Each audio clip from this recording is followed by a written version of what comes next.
Who are a few of the types of people you would never think to do a crime? Let's find out. Starting with number 6, forced robbery. Ann Mayers, a 74-year-old woman from Hamilton, Ohio, found herself in a desperate situation after losing her life savings to an online scam. So Mayers decided to rob a local credit union to recover her financial losses. She entered the AurGroup Credit Union in nearby Fairfield Township, brandishing a firearm and demanding money from a teller. Dressed in a face mask and carrying a blue bag, she was captured on surveillance footage during the heist. After the robbery, Mayers fled in a silver 2014 Hyundai Elantra, which notably lacked a license plate, and clearly thought this all out, so she could cover her tracks. However, police immediately traced the robbery back to Mayers anyway, finding both the car and the firearm involved. When confronted at her home, she admitted to the crime, and police took her into custody. Ann's armed robbery obviously shocked the community, especially given her lack of a prior criminal record and the fact that she's an old lady. The police learned from her family that Mayers had been financially duped by an unidentified scammer, leading to her dramatic decision. Despite some public sympathy for her situation as a scam victim, authorities emphasized the severity of her actions, pointing out that she had planned the robbery meticulously. She had even discussed the idea with family members, who didn't take her seriously at the time. Mayers was charged with robbery and tampering with evidence. As of the release of this video, she's awaiting her court proceedings. The exact amount of money she stole wasn't disclosed. No one really expects a kind elderly lady to be robbing banks. Is this one of those stealing bread is okay to feed your family type situations where no one got hurt and she should probably be let go? Or is the law, and that's just how it is? Don't rob banks no matter your situation.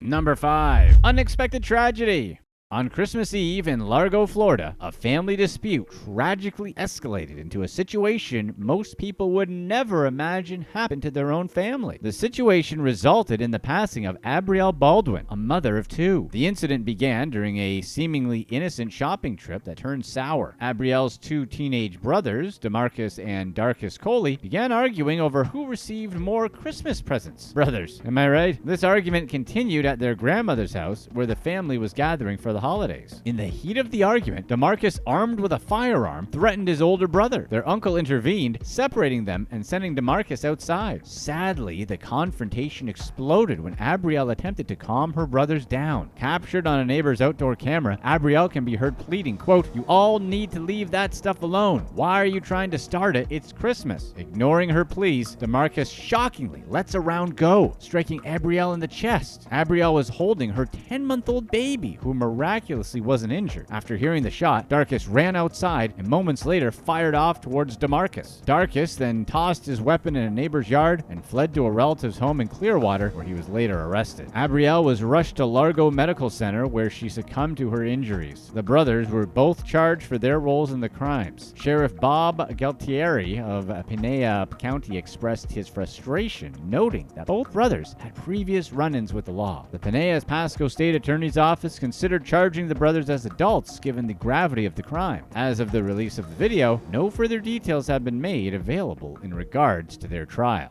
Number 4, shoplifting sprees. Karen Beckett, Anne-Marie Beckett, and Paige Griffin are 3 moms from the UK who had a little too much time on their hands. They went on a calculated 140-mile crime spree, stealing over $1,600 worth of goods from several stores in Cheshire, UK. Their targets included UK stores such as TK Maxx, which is just TJ Maxx, but everyone sounds really smart, Next, and Home Bargains, which sounds like a knockoff of Home Goods, but it's not. And they managed to haul away the usual items you'd suspect, such as shoes, cosmetics, and clothes. The trio's operation was well thought out. They equipped themselves with foil-lined bags to dodge security systems and mapped out their criminal tour across well-known shopping spots in Cheshire's so-called Golden Triangle, known for its affluent shoppers. Caught on CCTV, their getaway car, a Nissan Rogue Sport, was traced by security personnel who noticed its license plate. Apparently their plan wasn't that calculated. Anyway, this lead allowed police to arrest the gang of thieving mothers while they were attempting to return to their homes.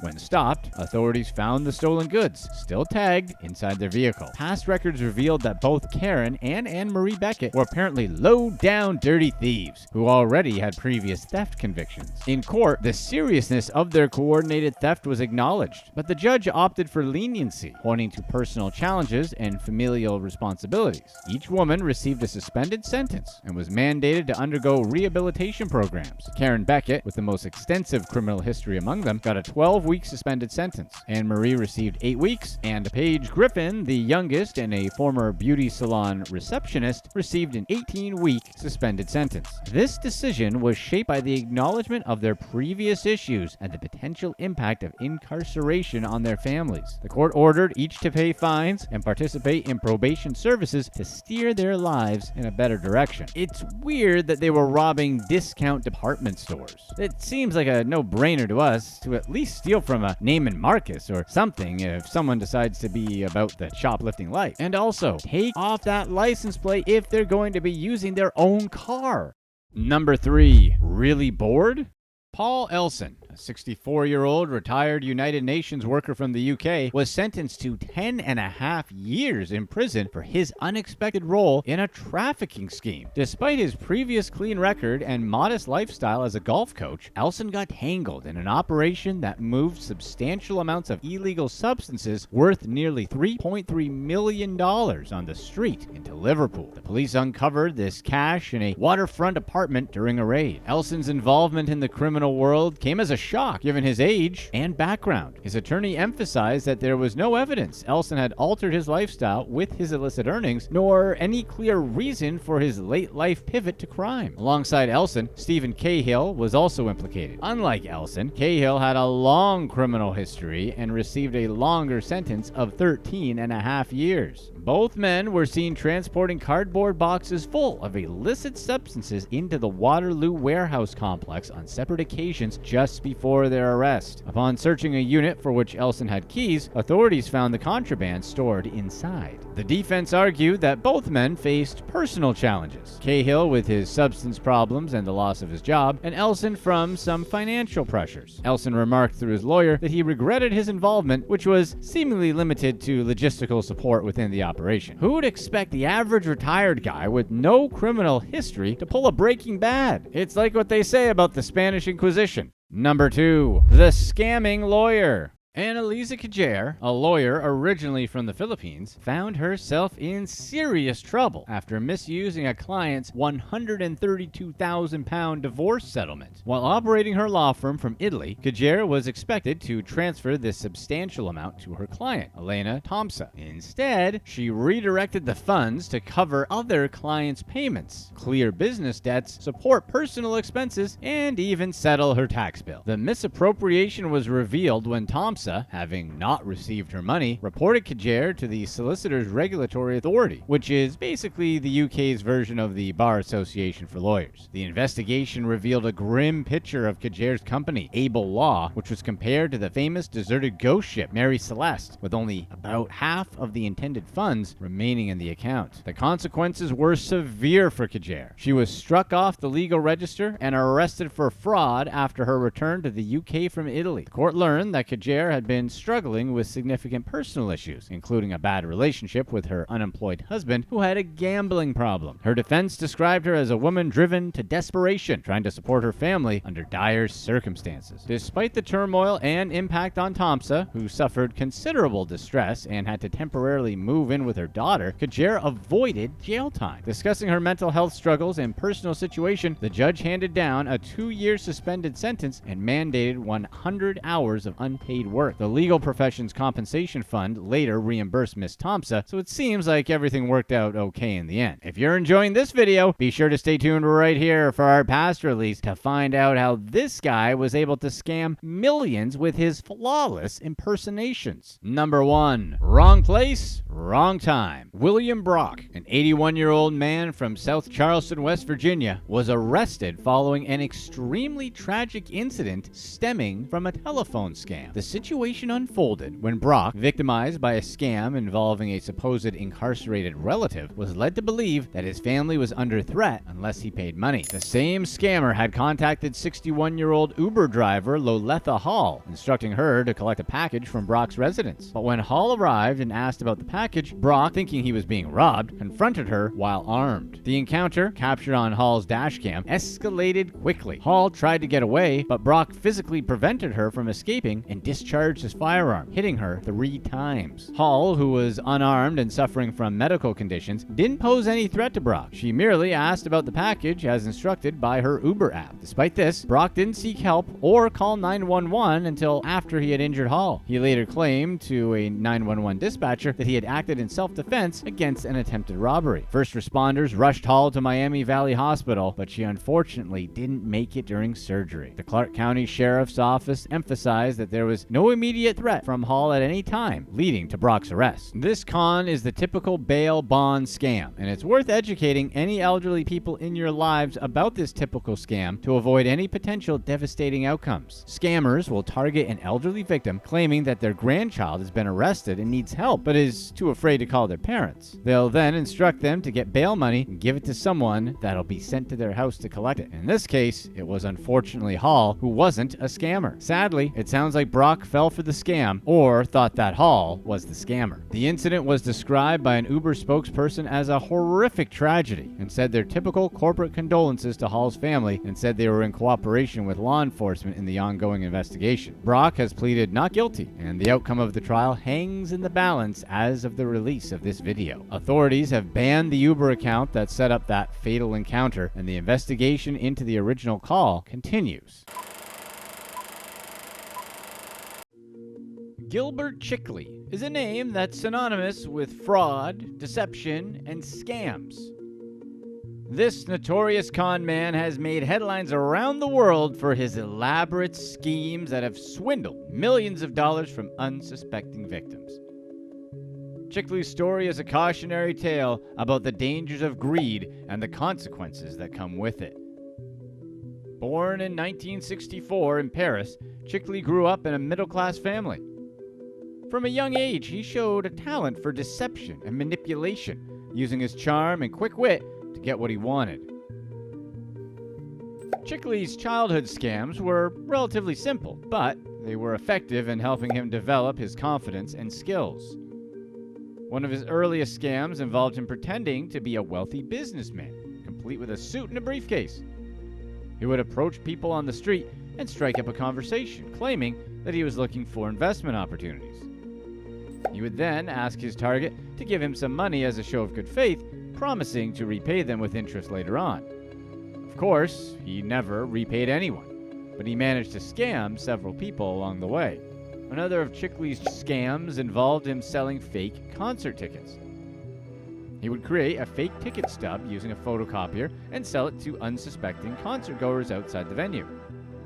He would usually target people who looked desperate to get in or who were late for the show, knowing that they were more likely to fall for his scam. Chickle's scams may have been small in scale, but they laid the foundation for his later criminal activities. He learned how to manipulate people, how to create convincing personas, and how to think on his feet when things didn't go according to plan. These skills would serve him well in his later scams, but they would also eventually lead to his downfall.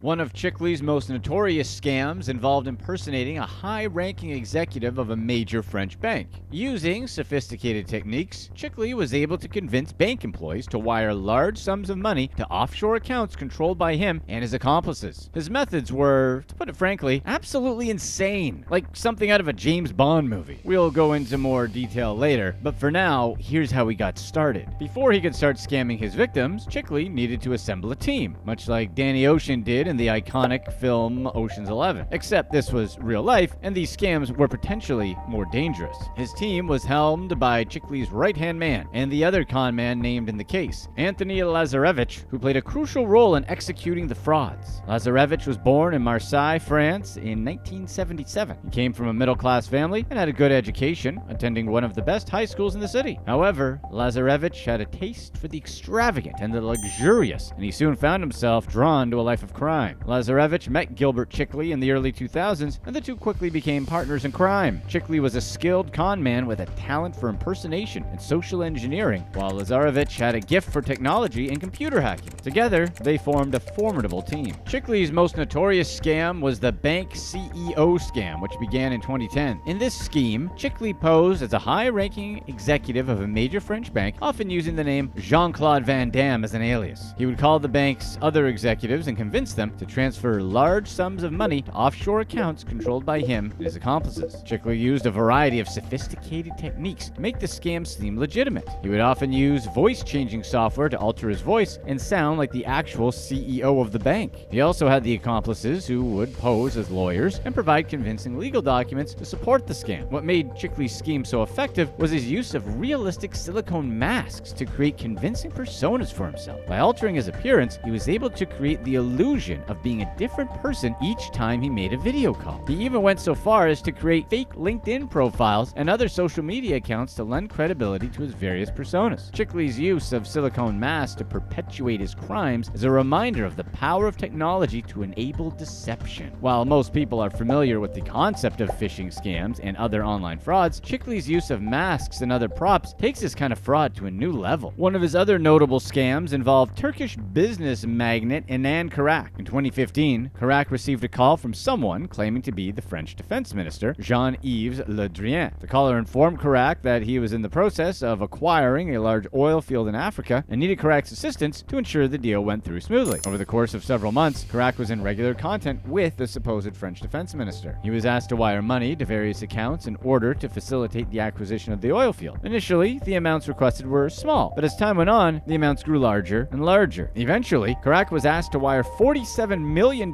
in ransom money to a bank account in China. The caller claimed that the money was necessary to secure the release of French hostages held in Syria. Karak complied and wired the money, but the hostages were never released. It was later discovered that the person posing as Jean-Yves Le Drian was in fact Gilbert Chickle, using advanced voice manipulation technology to convince Karak that he was the French defense minister. Chickle had used the same tactics to con other wealthy individuals out of millions of dollars. In 2016, he added another feather to his cap when he conned Prince Aga Khan, the spiritual leader of Ismaili Muslims, while impersonating the French defense minister Jean-Yves Le Drian. Aga Khan, whose full name is Prince Shah Karim al-Husseini, is a spiritual leader and philanthropist who is widely respected for his efforts in promoting peace, pluralism, and development across the world. Born on December 13, 1936 in Geneva, Switzerland, Aga Khan is the eldest son of Prince Ali Khan and his wife Princess Tajudwala Ali Khan. His grandfather, Sir Sultan Muhammad Shah Aga Khan III, was the spiritual leader of the Ismaili community and a prominent figure in the Indian independence movement. Aga Khan spent his early childhood in Nairobi, Kenya, before moving to Switzerland for his education. He attended La Rosie, a prestigious boarding school in Switzerland, and later went on to study at Harvard University and the University of Geneva. In 1957, at the age of 20, Aga Khan became the 49th Imam, spiritual leader of the Ismaili community, succeeding his grandfather. Since then, he has worked tirelessly to promote the values of his faith, which emphasizes the importance of social justice, pluralism, intellectual pursuit. Under Aga Khan's leadership, the Ismaili community has undergone a period of significant growth and modernization. He has established a number of institutions and organizations, including the Aga Khan Development Network, which is a group of agencies that work to promote social, economic, and cultural development in various parts of the world. The con started with Chickle posing as Le Drian and contacting Aga Khan's office seeking a meeting with the spiritual leader. A meeting was arranged, but it had to be postponed as Le Drian's schedule didn't allow for it. However, Chickle used the opportunity to build a rapport with the office staff. After several phone conversations, Chickle requested a loan of 20 million euro, which he claimed was to secure the release of hostages held in Syria. He also promised that the money would be repaid within a few days. Aga Khan, who wasn't aware of the scheme, approved the loan, and the money was wired to a bank account in China. However, as the days passed, it became clear that the money would not be repaid. Aga Khan realized that he had been conned and immediately notified the authorities. The French police launched an investigation, and it was later discovered that the person posing as Jean-Yves Le Drian was none other than Gilbert Chickle. In 2017, he was convicted and sentenced to 7 years in prison for his role in the bank scam. He was also ordered to pay back the stolen funds. Despite his conviction, Chickle remains a controversial figure in France. Some see him as a Robin Hood-like figure, taking from the rich and powerful and giving to the poor. Others view him as a ruthless criminal who deserves to spend the rest of his life behind bars. The evidence evidence suggests the latter is probably true. After his many multi-million-dollar scams, Chickle had the money he'd always wanted, but he couldn't spend it. He needed a way to proverbially clean the money before he could brazenly spend it the way he wanted to. So he found the most efficient way to launder money in the world, through China. Money laundering is a global phenomenon that affects every country in the world, and China is no exception. Despite China's efforts to combat money laundering, the problem persists, and the country remains a major hub for illicit financial activity. China's booming economy and its large and complex financial system make it an attractive destination for money launderers. Criminals use a variety of methods to launder money in China, including trade-based money laundering, underground banking, and the use of virtual currencies. Trade-based money laundering involves using international trade transactions to disguise illicit funds. Criminals will use inflated invoices or underpriced goods to move money across borders undetected. This is a common method of money laundering in China, where the country's large volume of international trade provides ample opportunities for criminal activity. Underground banking is another popular method of money laundering in China. This involves the use of informal networks of individuals or companies to transfer funds across borders without going through traditional banking channels. These networks operate outside of the regulated financial system, making it difficult to track their activities. Virtual currencies such as Bitcoin are increasingly being used for money laundering in China. Criminals can use Bitcoin to move funds across borders without detection, as the currency operates independently of the traditional financial system. The Chinese government has taken steps to combat money laundering in recent years. In 2020, the country passed a new anti-money laundering law that increased penalties for money laundering and introduced new requirements for financial institutions to monitor and report suspicious transactions. However, there's still much work to be done to address the problem. One of the biggest challenges facing China's efforts to combat money laundering is the country's lack of transparency. China's financial system is highly opaque, and the government often limits access to information about financial transactions. This makes it difficult for law enforcement agencies to track and investigate suspicious financial activity. Chickle was able to utilize this system to clean the millions he stole and use it primarily for he and his associates' gains. One of his associates, Shirley Vacant, and an old flame of Chickle's, proved to be one of the most impactful members of the group and someone who made considerable amounts of money. Vacant, a French woman in her 30s, was living in Israel when she reconnected with Chickle in 2013. The two had dated briefly years earlier, and Chickle reached out to her on social media after his release from prison in 2009. Vacant, who had fallen on hard times and was struggling financially, was initially hesitant to get involved in Chickle's criminal activities, but he was persuasive, and she eventually agreed to join him in his bank fraud scheme. According to court documents, Vacant played a crucial role in the operation, helping Chickle to set up bank accounts and providing him with fake identities and forged documents. She also made numerous phone calls to company executives pretending to be a bank official and convincing them to transfer money into the fraudulent accounts. The scale of the fraud was staggering. Chickle was known to have a particular weakness for luxury cars. He owned a fleet of expensive vehicles, including a Lamborghini and a Ferrari, which he would often park outside exclusive nightclubs and restaurants to impress his friends and associates. He also spent lavishly on designer clothes and accessories, always dressing in the latest fashions from the most exclusive brands. Vacant, for her part, enjoyed the finer things in life as well. She would often travel to luxury resorts and spas, staying in the most opulent suites and indulging in all the right treatments and services they had to offer. She was also known to frequent high-end boutiques, buying designer clothes and accessories without a second thought. Chickle eventually found a safe spot to spend his millions in Israel, where he enjoyed a life of luxury and indulgence, living in a mansion that was the envy of many, a lifestyle he said would never be encroached by authorities. Chickle's time in Israel was marked by his lavish lifestyle and his taste for the finer things in life. He owned a sprawling mansion in the affluent neighborhood of Savion, which is known for its opulent homes and wealthy residents. The mansion was estimated to be worth several $1,000,000 and boasted a large swimming pool, a tennis court, and a guest house. Chickle's neighbors were often impressed by his extravagant lifestyle, which seemed to be funded by his various scams and frauds. He was known to host lavish parties at his mansion, with guests arriving in luxury cars and wearing designer clothes. Chickle himself was always impeccably dressed, often seen in tailored suits and expensive watches.